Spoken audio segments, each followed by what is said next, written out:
Pushing people to forge ahead is doing the devil's trick. Xiefeng. December 26, 2018. Translated by Qinyu and edited by Care. The kind of individual that each person is and how many blessings and sins they will enjoy throughout their lifetime is a definite number.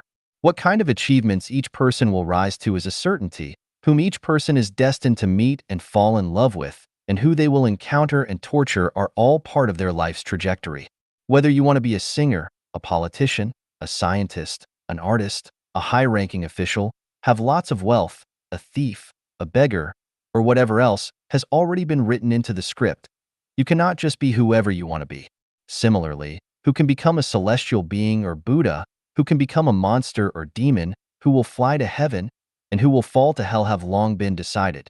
When a person gets sick, what kind of diseases they will have when they will be born, and when and how they will die have all been determined in the process of life. What kind of life a person can live, and whether they are rich or poor have also been determined, and no one can escape the arrangement of the cosmic script. If you fertilize, water, and maintain a Chinese cabbage, it will grow very plump and fat, but in no case can it become lettuce.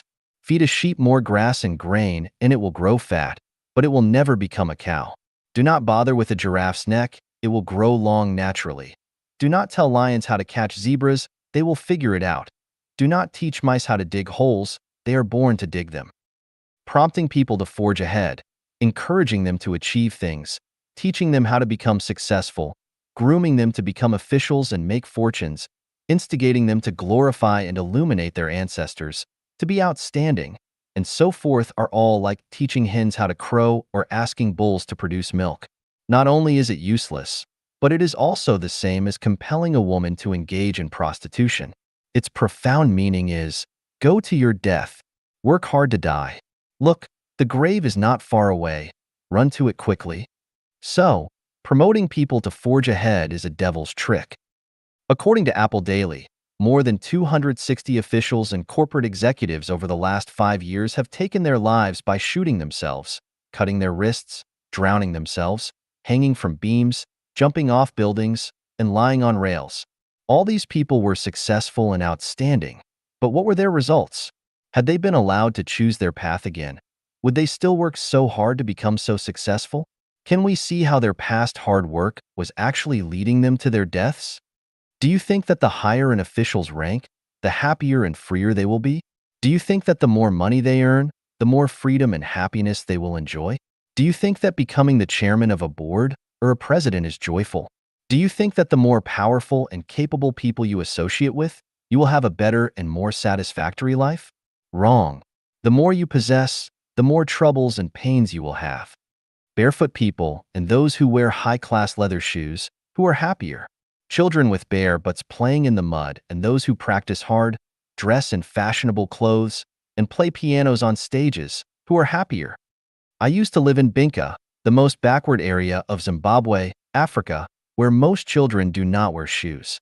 Under the moonlight at night, in the middle of dozens of simple thatched huts, there were bonfires with young people beating drums. The children were jumping and laughing around those bonfires, and a few thin dogs were running around and barking. At that moment, I understood what happiness meant. I lived with a primitive tribe in the Pacific island nation of Vanuatu. During the day, many people would sit or lie down chatting in shabby houses with air leaks on all sides, or sit or lie down drinking tea in the shade of the outdoor courtyard. They live like this for more than half of each year, and who can say that they are not happy? It is said that a wealthy person once came to relax in a seaside resort. They saw a fisherman lying on the bow of his boat every day enjoying the sunlight after having caught only a few fish. The wealthy vacationer felt that this was a waste of good time, so they showed kindness and went to teach the fisherman how to succeed. They told the fisherman that he should hurry up every day to catch and sell more fish, and then if he got enough money, he could form a fishing team to catch even more fish, and then he could set up a fish processing factory.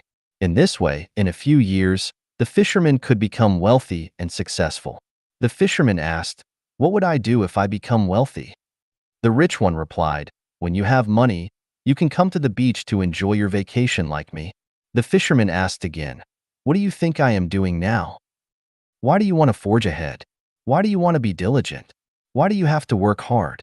Why do you want to be a winner? Is it not good enough to just live in compliance with nature? Life only lasts for 100 years, if that.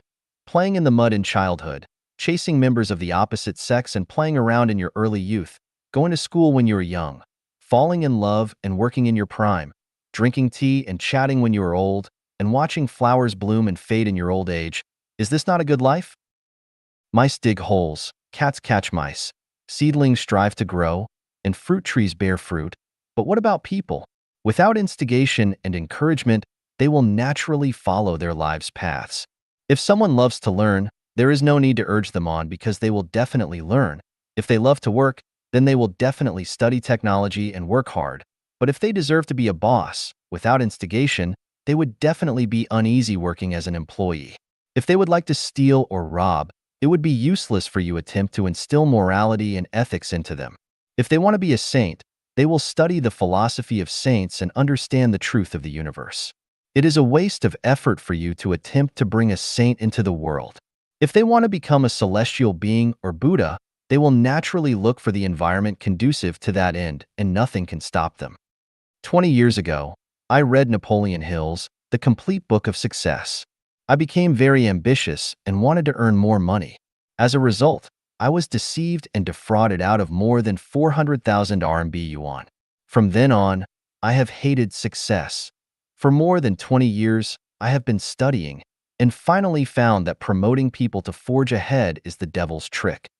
Someone might ask, you, Xiefeng, write articles day and night to create Life Changyuan and Changyuan homes. Are you not working hard? My answer is that I love it. No one urges me to do it.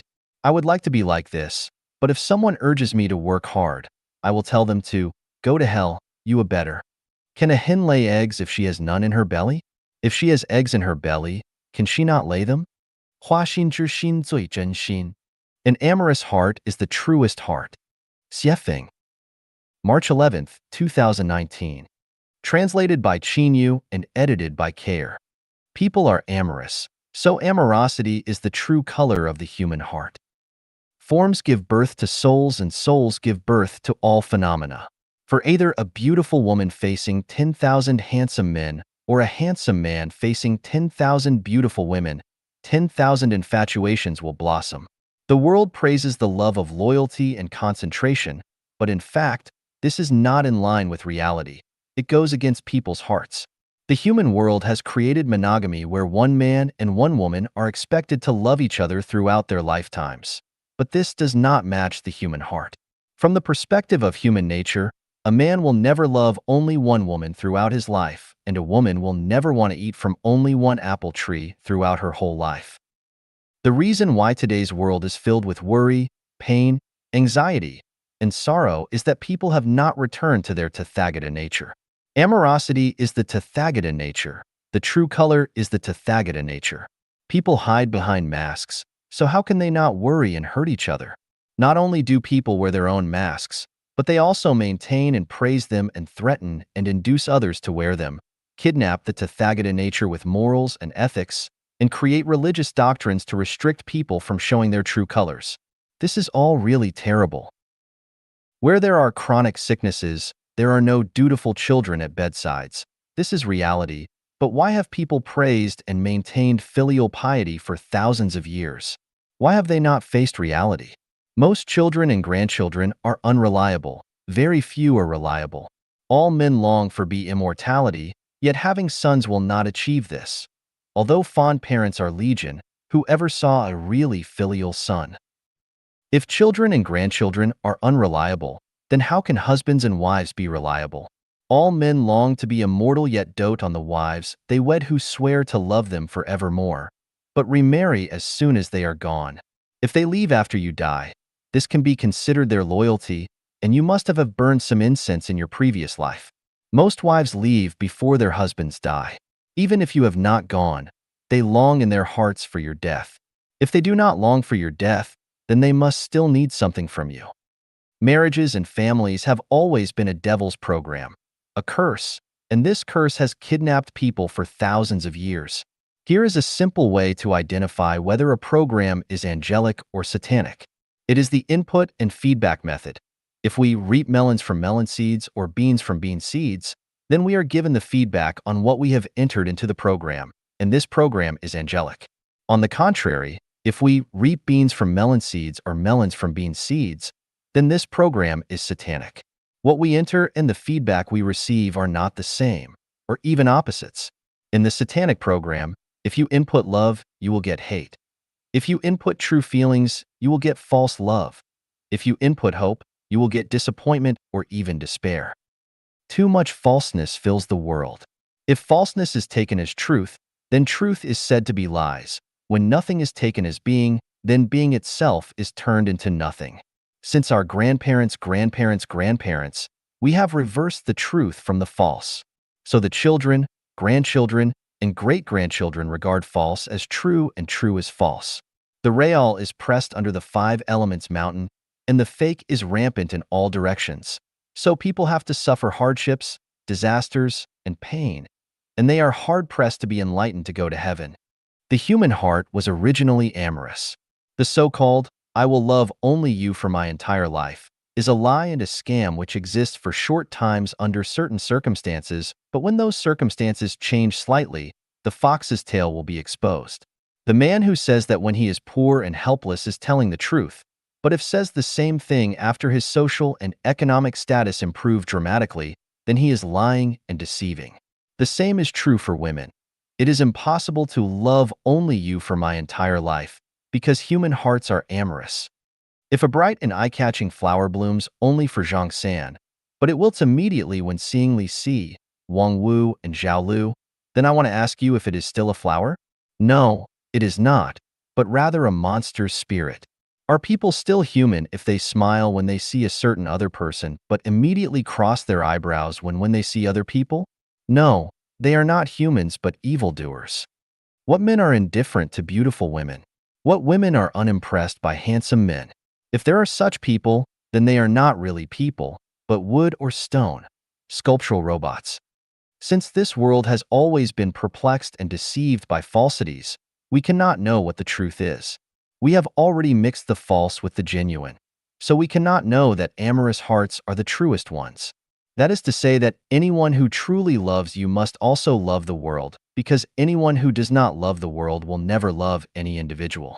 To narrow the scope, women who love many men and men who love many women will give birth to true love, because their hearts are true and the love of which they speak is true. There are absolutely no marriages or families in heaven. How do we arrange our lives without them? I can tell you that I have found a way to live a better life than married and in a family.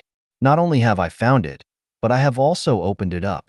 We are all expected to live paradisical lives on earth, and not only that, but also have a chance to go to the real paradise. I have designed a game of being a groom every day and a bride every night for everyone. The game will be launched soon. If you participate in it, then you will definitely find that amorous hearts are the truest hearts. 意识决定存在。 Consciousness determines existence. Xiefeng. Translated by Qin Yu, edited by Peter. Whether existence determines consciousness or consciousness determines existence is a type of watershed between materialism and idealism. Human beings have not yet had a correct understanding of this issue until now. Jumping to a conclusion rashly will definitely cause confusion in people's minds.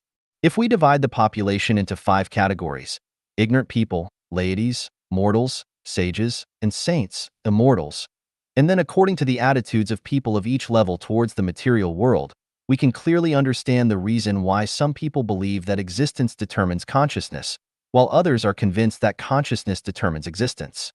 Ignorant people live by instinct. Although they belong to the family of human beings, they are not much different from animals. They don't know what creation and thinking are. As long as things are necessary for their survival, they will just grab them. If they are put on a deserted island, they will only die. So, for ignorant people, existence determines everything. Without existence, there is nothing. Laities are people who live by their desires. The central content of their lives is money, status, power, reputation, and beauty. They live for these desires all their lives. Once they don't get the above, they will suffer terribly. For laities, existence determines their consciousness. and their daily activities have a clear purpose and goal, which is how to obtain existence. Without the seduction of factors such as money, laïties cannot live a single day. Mortals live by affection. The core content of their lives is family affection, relatives and friends, colleagues and classmates, group and clan, country and nation. With these, they can live a flavorful life. Without these, they will feel alone, bored, empty, and lonely. Therefore, for mortals, it is still existence that determines consciousness, and without existence, their consciousness will collapse. Sages are people who live by reason. They are people who often ask why, people who want to understand the essence behind superficial phenomena, existence. Existence is the basis of sages' consciousness. Without this basis, they cannot think deeply. People such as scientists in various fields, philosophers, and thinkers all belong to the category of sages. Although existence is the basis of the consciousness of sages, they also pay more attention to the reaction of consciousness to existence. Therefore, for sages, existence and consciousness are equally important. Because they devote more time and energy to the field of consciousness than on the basis of existence, sages tend to become the best among human beings. Saints, immortals, are people who rely on spirituality. What is perceived through sight, hearing, smell, taste, and touch is not important to them. What is important is what is realized through their spiritual sense. Spiritual perception is purely an activity of consciousness. So, for immortals, it is consciousness that determines existence. To sum it up, for ignorant people, laïties, and mortals, existence determines consciousness. If you tell them, consciousness determines existence, it is like casting pearls before swine. They might even give you a back kick. For sages, existence is equivalent to consciousness. There is no question of who decides what. For immortals, consciousness determines existence. If we tell immortals that existence determines consciousness, they can only think that we are ignorant. Then, does existence determine consciousness, or does consciousness determine existence? First, let's take a look at all the things created by human beings. Like cars, how did cars appear on Earth? There are no cars on the Earth, so how could cars appear out of thin air? What? It turns out that people first imagined it in their consciousness, and then created it according to the imagination in their consciousness. How did the first house appear on the Earth? What? It is also people who first imagined a house structure, and then recreated it according to the imagined structure. How did fashion become popular? What? It turns out that fashion designers first realized it in their brains, and then made it to guide the trend. It can be deduced from this that all things created by human beings are firstly imagined in human consciousness, and then created according to their imaginations. If people had no imagination, that is, no thinking and no consciousness, then all the artificial objects that we use today would not have appeared. This clearly proves that consciousness determines existence. Without human consciousness, how can there be so many artificial things on the Earth? Let's look at the dwelling places of human beings and the natural environment. When we enter someone's home, someone who loves to be clean and tidy, we see that the tables, chairs, and beds are arranged in an orderly manner. Whether it is the pictures on the wall or the flowers cultivated on the windowsill, they all give people the feeling of being natural, harmonious, beautiful, and suitable. Why is this happening? Oh, it turns out that the owner of this house has a clear spatial layout in her consciousness. The orderly existence of everything in her house was first imagined in her consciousness.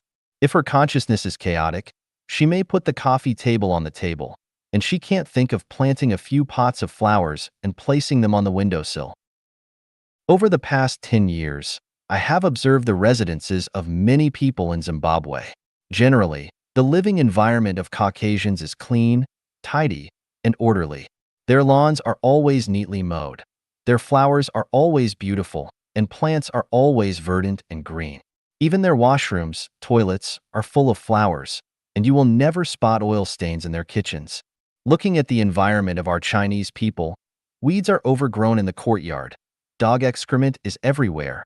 The washroom smells bad. Cockroaches are rampant in the kitchen, and the stove is greasy. Why is there such a big difference? Aren't they all human? It turns out that the difference lies not in existence, but in consciousness.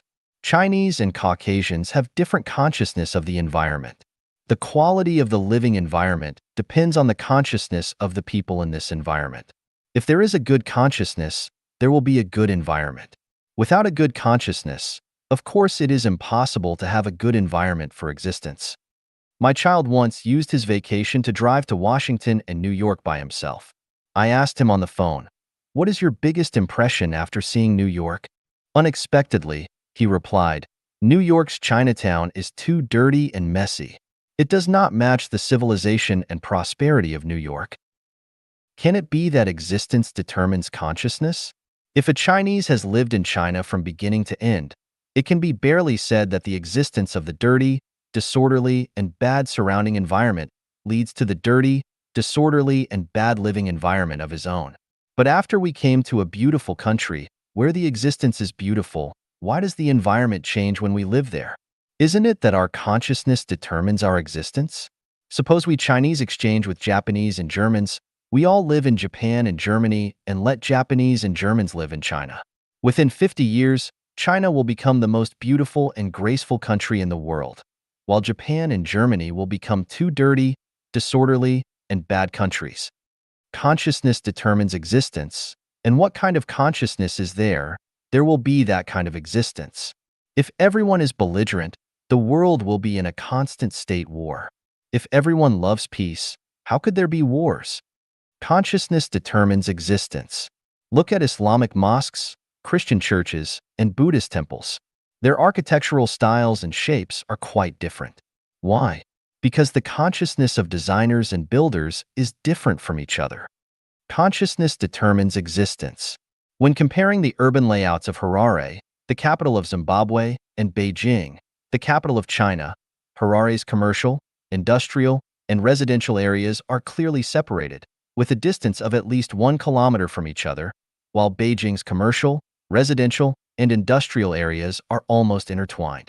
The reason for the formation of this pattern of existence is that the British and the Chinese have different consciousness of people, and it is the different consciousness that determines the different urban layouts. Consciousness determines existence. When comparing the wearing and the style of dress of women during the Chinese Cultural Revolution and the wearing and style of dress of people at this present stage, from the perspective of time and space, they are definitely two different worlds. During the Cultural Revolution, women did not bother to perm, dye their hair, draw their eyebrows, and put on lipstick. Even their clothes were mostly yellow, gray, and blue. Skirts and high-heeled shoes were absolutely not allowed. About their breasts, they would find ways to press them tightly to their chest. If you budged a little, people would look at you differently, and you would be regarded as a hot, foxy spirit descending on the world, a symbol of restlessness and flirting. Look at today's women, one by one. They are more enchanting and beautiful, with all kinds of postures, styles, curvaceous beauty, sexual beauty, and temperamental beauty that is fully displayed, living out their individuality, freedom, and elegance, as if all the fairies in heaven have descended to the world. The reason why different eras have different ways of dressing is that people in different eras have different consciousness, and it is the consciousness of different eras that determines the existence of those different eras. Consciousness determines existence. Why is the population of the United States growing more slowly than that of China and India? Why do couples with higher IQs, who are richer, and with higher education levels have fewer children, while poorer, less educated couples have more children? Why can a man have several wives in some countries and regions, while most countries and regions can only be monogamous? Why could a couple in our previous generation have many children, but we can only have one child at this stage of China? Aren't all these differences determined by our human consciousness? Consciousness determines existence. Why are most of the Nobel Prize winners Americans? Why is there not a single Nobel Prize winner from mainland China? Are Americans so smart and Chinese so stupid? The main reason is that Americans and Chinese have different consciousness. If you want to eat hamburgers, you will definitely not make noodles. If you want to eat chicken, you definitely won't put pork into the pot. The reason is so simple. Do we still doubt that consciousness determines existence? Consciousness determines existence. Why do the political systems of various countries in the world differ from each other? Why does the President of the United States only serve 2 terms at most, while the presidents of some countries can serve many terms? Isn't it their existence determined by the national consciousness of various countries? How was the Earth born? How did the plants and animals on Earth appear? Isn't this determined by the consciousness of the greatest creator? Not long ago, I read a review article. Its general meaning is to criticize the only children in China at this stage for being ambitious, unrealistic, greedy for enjoyment, and for their wishful thinking. The article also mentioned a college student who had not yet graduated describing his long-term plan. I want to go to the United States and build a villa in a small city with beautiful mountains and rivers. I want to have a green lawn, a private swimming pool, and a Mercedes-Benz. The reviewer had a good-natured ridicule on this wishful thinking and hoped that such college students can face reality, be down to earth, and not be too ambitious. In my opinion, this commenter is an outstanding representative of the idea that existence determines consciousness. His thinking is still in the narrow field of material existence. He only sees today, values reality, and he cannot imagine that the future of mankind is determined by the consciousness of mankind, that the future of each individual is determined by the consciousness of the individual. This kind of person is a frog at the bottom of a well, and the blue sky he sees is just as big as a sieve. Relying on this kind of person to guide young people is not only misleading young people, but also cruelly oppressing people's spirituality and ruining their bright future. Such people, on the surface, are kind, but in essence, are evil. If I were to comment on this college student, I would say, "Son, you're absolutely right. Visualize it. Your wish will come true." The better and clearer the picture you have of your future in your mind, the more likely you are to realize it. The place you can see is where you are going. The situation you can realize in your brain is where you can go, because your behavior is controlled by your consciousness. If you want to go to the east, your feet can't move toward the west. The existence of reality is constantly changing with the consciousness of human beings. If we limit our consciousness to the existence of reality, we will always be slaves to the existence of reality, and we will never be able to create a better tomorrow. Son, the universe is boundless. There are 36-dimensional spaces. So spread the wings of your imagination and fly freely. A bright future belongs to the generation that can imagine this. Whether existence determines consciousness or consciousness determines existence, it is by no means a game of words or concepts, and it is by no means a question of whether to eat steamed buns or noodles. Whoever comes first directly determines the future of everyone. What kind of consciousness one has, he will have that kind of life. What kind of consciousness determines what kind of existence he will have.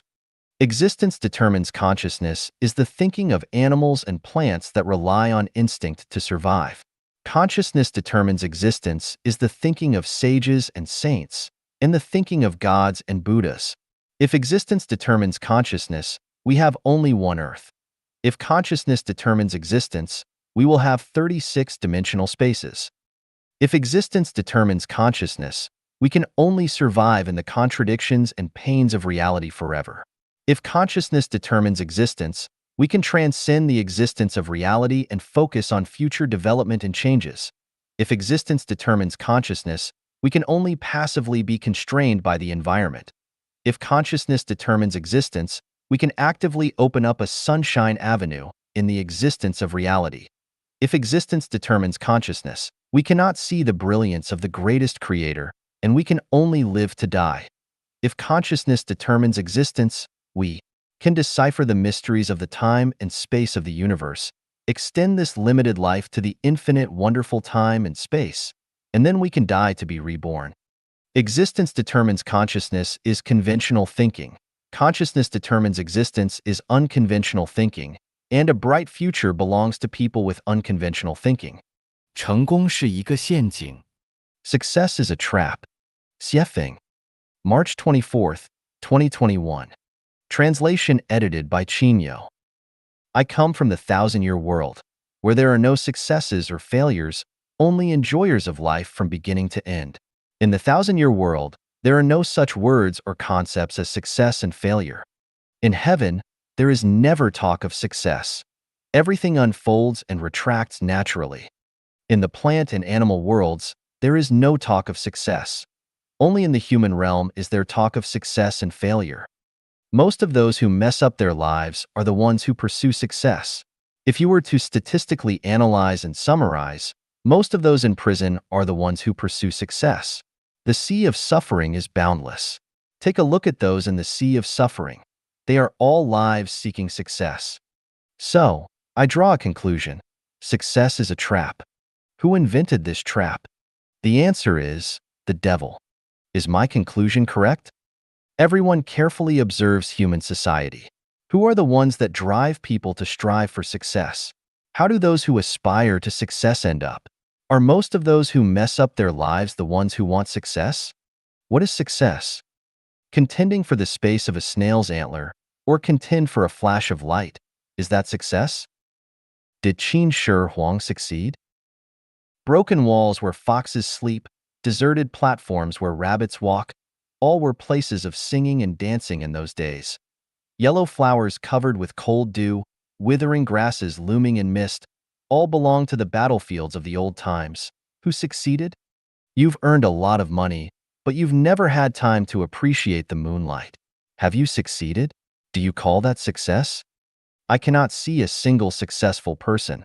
I only see lives crushed by success, their faces distorted and souls shattered. 反常思维漫谈 Random talk about unconventional thinking. Zuanfeng. Translated by Qin Yu. Edited by Peter. Where do people come from, and where do they go to? What is the essence of life? What is the purpose of living? What is the goal of life? What is the value and the meaning of life? Is life accidental? Is death inevitable? Is there a causal relationship between life and death? Do all the phenomena in nature happen accidentally, or are they predestined? Why did Einstein doubt quantum mechanics? Does the uncertainty principle of quantum mechanics indicate that the universe is disordered? How was the universe born? Is there a greatest creator in the universe? Are there gods, Buddhas, angels, and demons? How was life born? Was it created by the greatest creator? Or did it evolve from organisms over thousands of billions of years? It is stated in the Bible that all animals on the earth are intended for humans, and humans can eat their meat. And the Buddhist Shurangama Sutra clearly tells us that we must not kill animals or eat their meat. What exactly is going on? Were Adam and Eve the ancestors of all mankind? Were they also the ancestors of American Indians, Asian yellow races, African blacks, and European whites? What is destiny? Does everyone have their own trajectory of life? If so, can this trajectory of life be changed? What exactly did Lao Tzu mean by Tao in the Tao Te Ching? Can one become immortal by attaining Tao? For thousands of years, sages of all ethnic groups have been exploring the mysteries of the universe and the true meaning of life, but the answer is still far from us. In the last 100 years, due to the development of industrialization, especially the rapid advancement of transportation and the information technology, people's vision has become limited in the field of science, and the light of science has enveloped people's consciousness and thinking, prompting people to gallop freely in the physical realm of common sense, but they cannot enter the higher-level physical realm.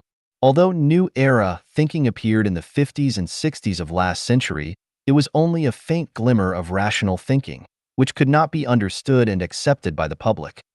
Nowadays, people are too busy with their daily activities due to the accelerated pace of life and have no time to calm down and think. Although universities around the world produce millions of college students and graduate students every year, they are basically biological robots. Their thinking is running according to scientific procedures, and few people can break through this existing way of thinking. In comparison, people today have more knowledge and materials than in the past, and they use more advanced methods to create things that humans need. They eat, wear, use, and play more and better, and are richer than in the past.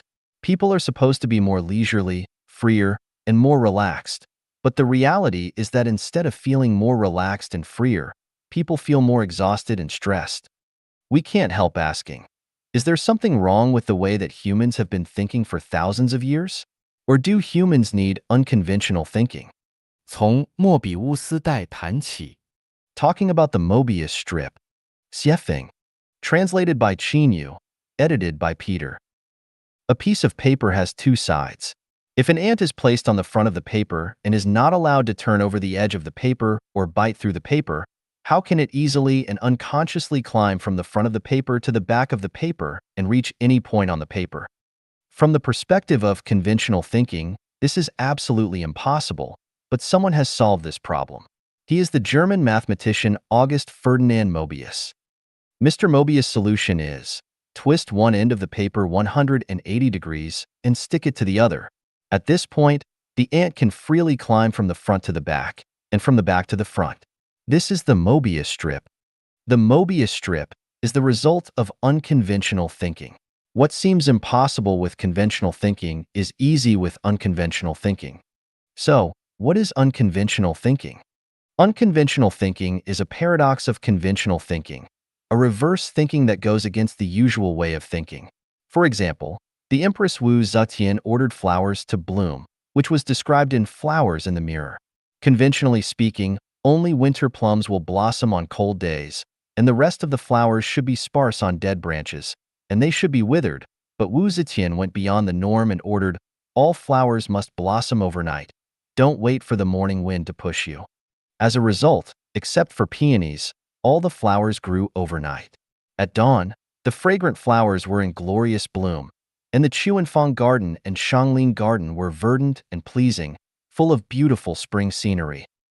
What is normal to one nation is contrary to common sense and unnatural to another nation. For example, the order in which British, Americans, and Chinese write addresses is a kind of unconventional thinking, such as British and American, 38, Cosbill Street, Columbia District, New York City, United States. China, United States, New York City, Columbia District, Cosbill Street, number 38. For another example, when people die, their loved ones will cry to express their sorrow and sadness, but some nations use laughter to express sorrow. At funerals, some ethnic groups consider it respectful to wear white clothes, while others consider it respectful to wear black clothes. The secular view holds that one is born to pursue enjoyment, while most religions, especially Buddhism, believe that one is born to suffer. Traditional science believes that space and time are absolute. Space is like a box, matter is a particle in this box, and time passes evenly. Modern science believes that space-time depends on the distribution of matter itself, and space-time is curved.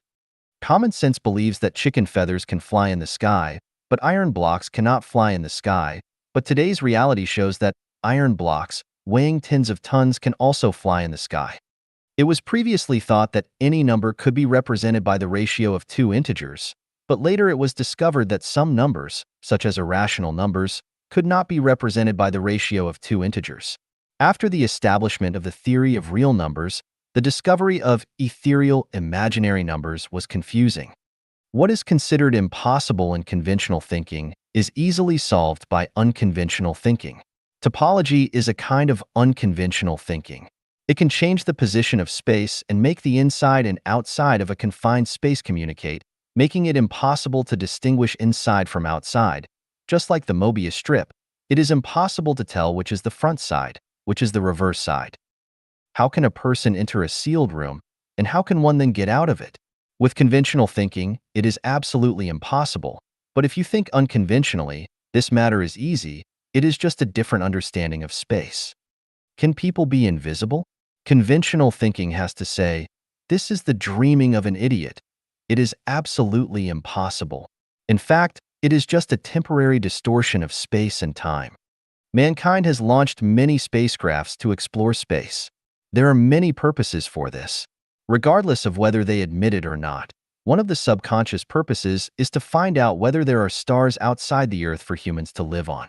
One side effect of this space exploration is the realization that the Earth's immediate neighbors are not suitable for human habitation, and the farther planets are a few light years or tens of light years away, which humans cannot reach within their limited lifespans. Humanity has only one Earth. This is the pessimistic conclusion obtained by the current exploration of space. Impossible. Impossible. Absolutely impossible. This is the conclusion obtained by conventional thinking. Einstein realized that the speed of light is the limit speed of the movement of matter, but he did not realize that the speed of non-material movement is the negative cosmic speed.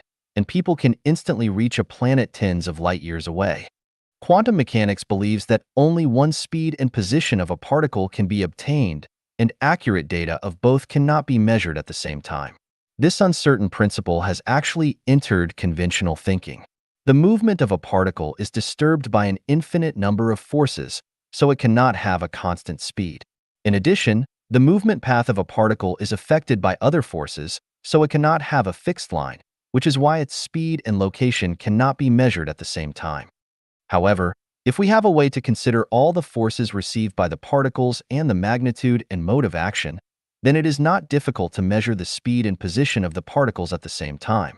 Everything in the universe runs in an orderly manner, and particles are no exception. The current problem is that human intelligence has not yet reached the level of understanding all the forces in the universe. Quantum mechanics has entered the frontier zone, but this does not mean that the frontier zone is the marginal area of science, and we can also develop this in depth. Quantum mechanics can only end in the uncertainty principle. The development of science is endless, but the more knowledge humans carry, the slower they will move forward.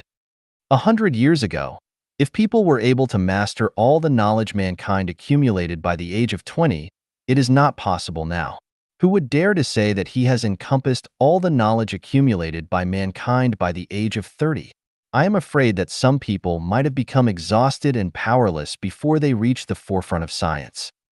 By extending quantum mechanics to humans, we find that humans are just particles. The gains and losses, misfortunes and blessings, illnesses and lifespans of human beings in the world happen to be within the uncertainty principle.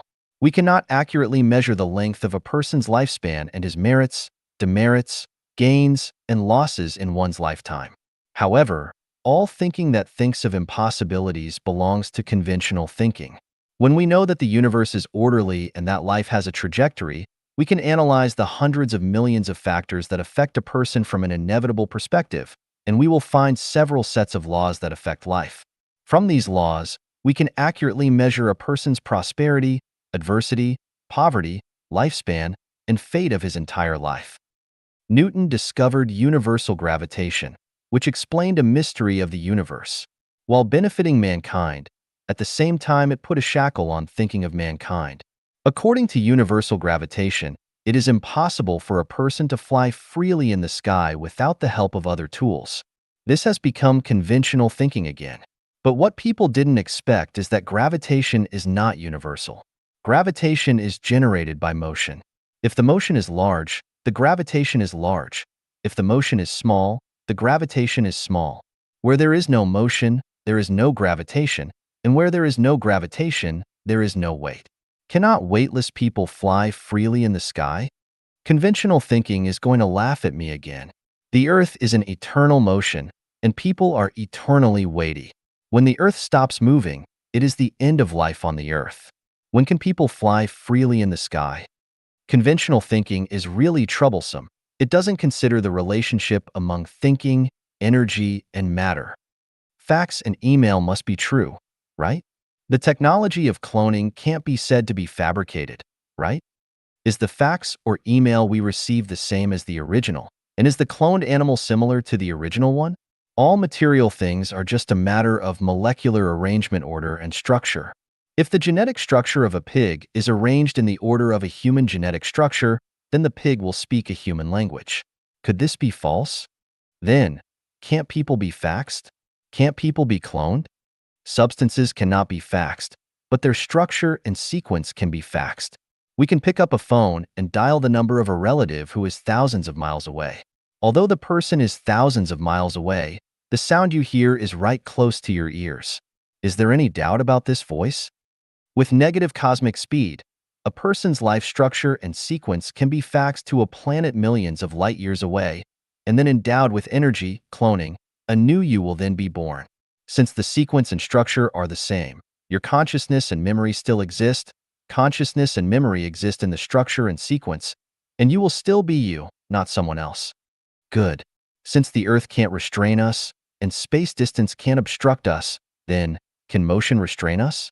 Let's not talk about absolute motion, but relative motion. On the COMC, while sitting in a ship's cabin, if we don't look out of the window, can we feel motion? There will be no feeling of motion at all. We are living on the Earth that travels 25 million kilometers a day. Can we feel the Earth moving at high speed? No, we cannot.